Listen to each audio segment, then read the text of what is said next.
شروع اللہ کا نام لے کر جو بڑا مہربان نہایت رحم والا ہے۔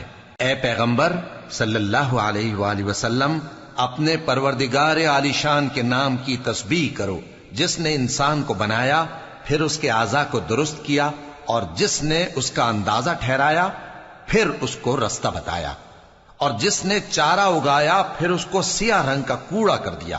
اے نبی صلی اللہ علیہ وآلہ وسلم، ہم تمہیں پڑھا دیں گے، پھر تم فراموش نہ کرو گے، مگر جو اللہ چاہے۔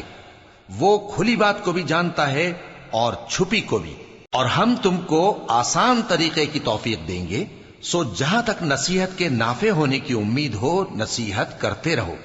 جو خوف رکھتا ہے وہ تو نصیحت حاصل کرے گا، اور بے خوف بدبخت اس سے کترائے گا۔ جو بڑی تیز آگ میں داخل ہوگا، پھر وہاں نہ مرے گا اور نہ جیے گا۔ بے شک وہ مراد کو پہنچ گیا جو پاک ہوا، اور اپنے پروردگار کا نام لیتا رہا اور نماز پڑھتا رہا۔ بات یہ ہے کہ تم لوگ تو دنیا کی زندگی کو ترجیح دیتے ہو، حالانکہ آخرت بہت بہتر اور ہمیشہ باقی رہنے والی ہے۔